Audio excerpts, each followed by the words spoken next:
I have been talking about the fact that free energy technology has been suppressed by a very powerful industry of the oil industry, the Saudis, the electrical industry, right. And most importantly, one of the most powerful is the nuclear energy industry. And you just brought that up. Nuclear energy is a very possibly, powerful... But I mean, my experience, I've had a sort of small experience directly, and this goes back to this Stephen Greer character, because he was one of the people that I came across in 2003 when I started, this sort of journey or path or whatever it is to where I am now. And I was looking at this thing called the Disclosure Project, which I think we may have mentioned last time. But why I wanted to mention that is because he talked about the energy issue, and he set up, at the same time as the Disclosure Project, or more or less, he set up this thing called Seize Power. And, this sounded like a really good idea to me at the time, going back to 2003. And what he wanted to do was he came onto the scene and said, look, well, I know this energy technology is real because I've had all these whistleblowers speaking to me, and telling me all these things about these devices that are in black projects, and these amazing forms of propulsion which they've got in Area 51 and such.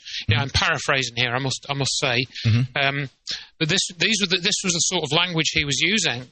And then he said, well, let's get some of these into the white world, and we know that there are some of these in the white world because we've got these inventors, they've made these devices, and what we need to do, all we need to do really is we need to, get people together, we need to connect the people with the devices with the people who have the money, to develop those devices into, engineerable technologies that we can actually mass produce and get into people's homes. That's right. And Greer was saying this in 2001, 2002, that sort of time frame. Right. And then I came across it in 2003 and thought, oh yeah, that's exactly what we need to do. This is what we need to do. And so, I mean, I didn't get involved in that side so much, but I still, sort of agreed with the thrust of what he was trying to do. Right. And so then I began to find out more about 9/11 and stuff. And then it turns out in 2007. That Stephen Greer comes onto a radio program and he says, I'm going to form this new group and it's called Aero 2012.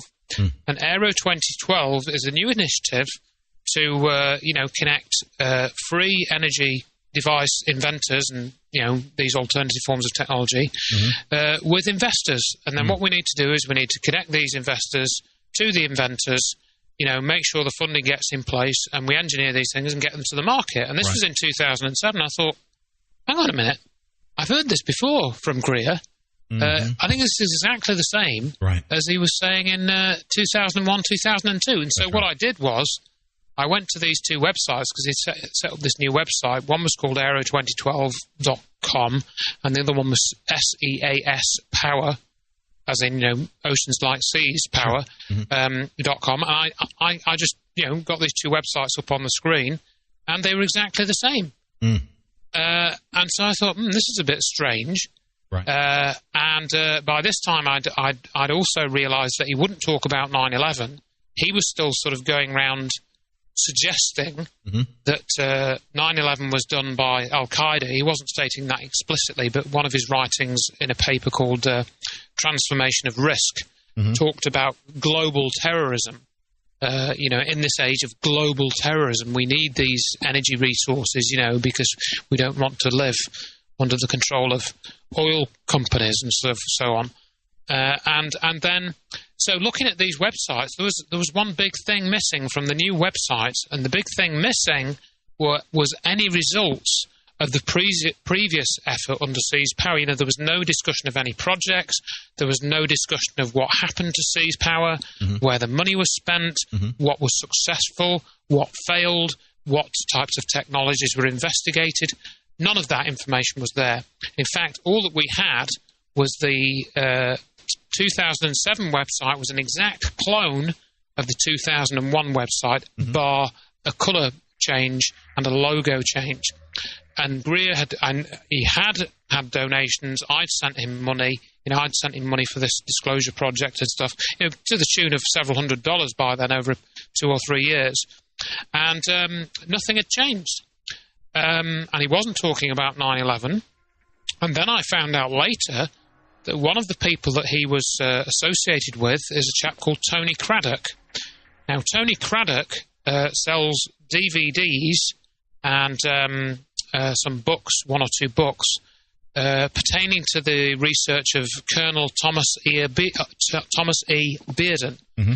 And you can see this at chenier.org. Chenier.org, the domain name, I don't know where the name Chenier comes from, that's owned by Tony Craddock. Mm-hmm. And I had posted a short segment on my YouTube channel of a Tom Bearden video from 1985, and you can still find this video on the internet if you look for it, and it's extremely interesting because it's Tom Bearden talking about interference technology. He calls it scalar wave technology, I think, or scalar field technology. Yeah. And this was from 1985. Can you imagine? Yeah. Right, and he puts this graphic up on the screen. Mm-hmm. In this thing, and it's actually a presentation at McDonnell Douglas Corporation, mm-hmm. So it's a fairly prestigious venue. It's not some sort of community hall somewhere, And I looked at this diagram and I listened to what he was saying, and I thought, hang on a minute, that's extremely similar, if not identical, to the sorts of ideas and evidence mm-hmm. that seem to have come into play in destroying the World Trade Center. Yeah. And Tom Bearden goes on Coast to Coast and all these other programs. He's never talked about 9/11. Right. In fact, in his book, Oblivion, from 2005, you can hear him saying that Al-Qaeda did 9/11. You can read about that in his book. I've got the page of that somewhere. That's right. Somebody sent me this book. Right. But then it turns out that Tony Craddock has a website. It's called www.craddock.biz. And lo and behold, Tony Craddock is an oil industry consultant with 20 years' experience in the oil industry. And he filed a copyright violation against my YouTube channel, on which I had about 260 videos. And I wrote to him 3 times to 3 different email addresses asking him to remove that copyright violation if I deleted the quote-unquote offending Thomas Bearden 7-minute clip, which was over 25 years old. And I never heard anything from him. So my YouTube channel was lost, thanks to somebody who was working with Greer, whom I'd supported, in the Disclosure Project initiative. And yet he caused me more trouble, than anybody else. Right. Because all these trolls that come on, they don't have the facility to get my channel shut down. But Tony Craddock is supposedly on the same side as we are. Yeah. According to what you'd read on, things like chenier.org. Yeah. But it turns out he's in the heart of the oil industry.